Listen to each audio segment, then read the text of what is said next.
Today's video is connected with an interesting artifact widely known as the ring from Azerovo. The ring was found in a Thracian funeral tomb and belonged to a Thracian woman.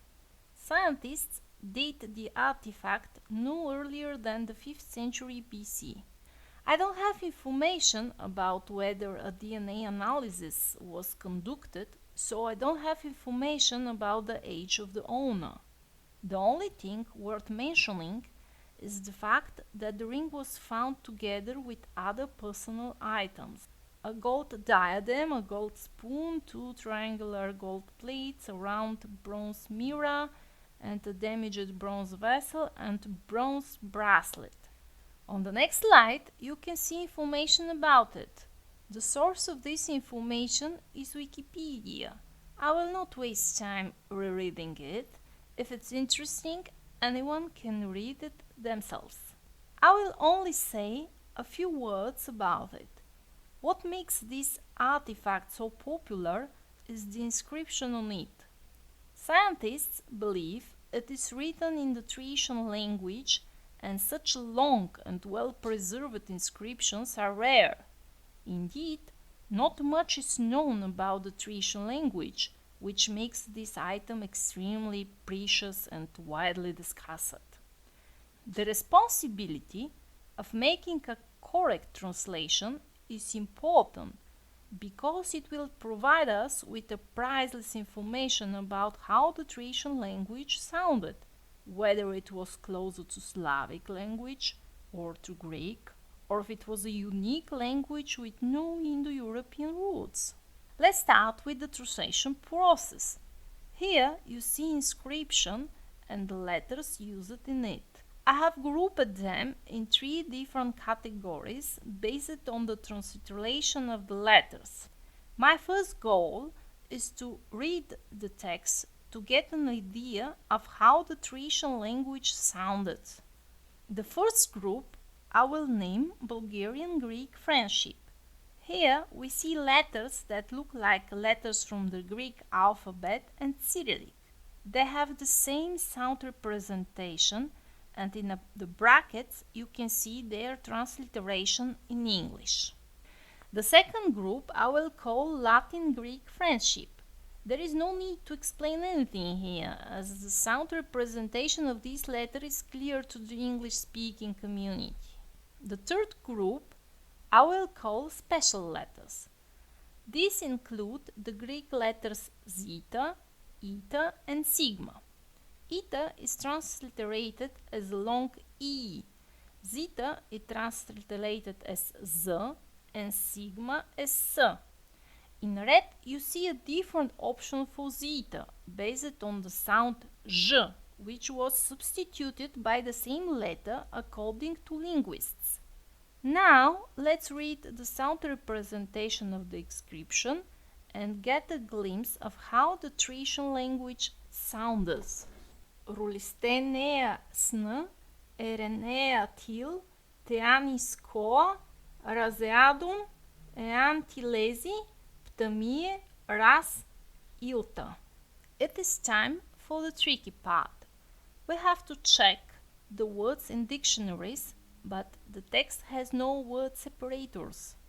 From personal experience, ancient people never break words in 2 lines. When they don't have space to end a word at the end of a line, they will just reduce the letter spacing, but never will a word stay cut in 2 lines.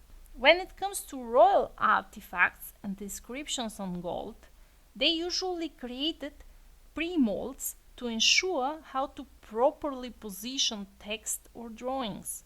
So we can be sure that on every line the first word is starting and the last is ending. Here you can see one example of text separation on which I will base my video today. The first word, Rulisten, mostly translated as a personal name, I will translate as a ring. I was inspired by the Swedish word Rulisten, which means rounded river stone. I realized that here we have 2 words, sten, which means wall or plate. It comes from the Proto-Slavic word stena. And the word roll, it comes from the Swedish word roll, meaning to rotate around an axis.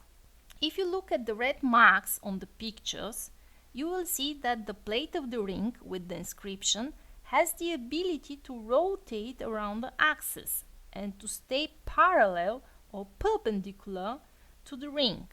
The idea is that the last most important word from the inscription can be seen. So, in conclusion, rulisten means a ring of this kind. The next word, ea, appears in the text several times and reminds us that we are talking in third person singular. According to the text, we will interpret it as he, she, or it form. The last word on the first roll is sn. In many proto-languages, we see the words like son or sin. For example, in the Old Norse language of the Scandinavian runic inscription, the word sin means her, his, or their. In our context, the vowel between s and n doesn't exist, and I have a little surprise to reveal. In the language of the Egyptian pharaohs, the word sn means male lover or husband. I will translate the first line as it is a ring from her future husband. On the second line, we see the word eren. It exists in all Scandinavian languages with the meaning to pay honor or to show respect. I chose the Danish version because here it has the additional meaning of to decorate or to adorn. The word is followed by er, so her male lover wanted to show respect to her or to adorn her with the ring. The last word on the second line is til. It is an ancient Old Norse version of the preposition until. This preposition is always connected with a time when something should happen, so she will wear this ring until. Let's see until when. On the third line, we see the words teani and sko, which are again Proto-Scandinavian and mean toes, feet, and shoes. The first word ends in e, so I'll take it as a verb, so to put toes in shoes. I think it is a metaphor for growing up, which directly means it is a proposal ring given to her before marriage, when she was not yet grown. On the sixth line, we see the word ras, which has Proto-Slavic origin. It could be translated as one, similar to the Polish synonym jeden, or as a time. The word repeats and is followed by the word dom. Dom exists in nearly all Indo-European languages with the meaning of house.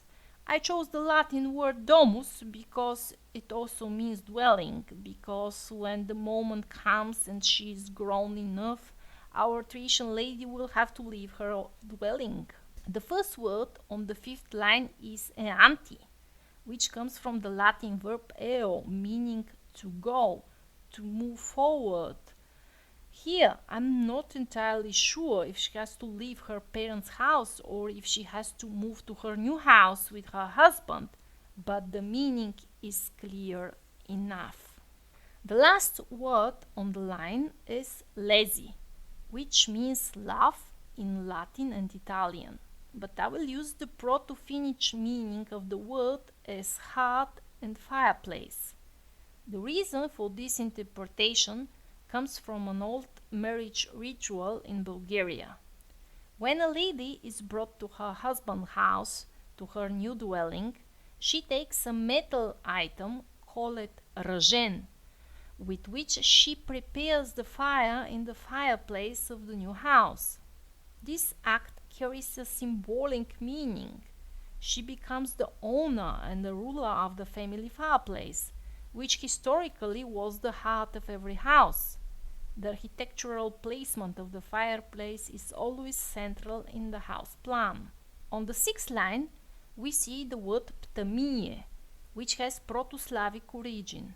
Ptam means to ask. It is followed by ras, and the last most meaningful word is ilta, which means evening and has a Scandinavian origin. So Our Lady will be asked for love one evening or to look after the fireplace in her new house. On the next slide, you could see one possible translation of the inscription. In conclusion, I would like to point out that the origin of the words in the inscription is mixed. Most of the words have Scandinavian and Slavic origins, which I can explain through a book titled The History of Getae by Jordanes. This book mentions that traditions originated from Scandinavian island around 1500 BC. However, we have limited information about whether they reached the Balkans by the 5th century BC or earlier. Jordanes references another book that is unfortunately not preserved today.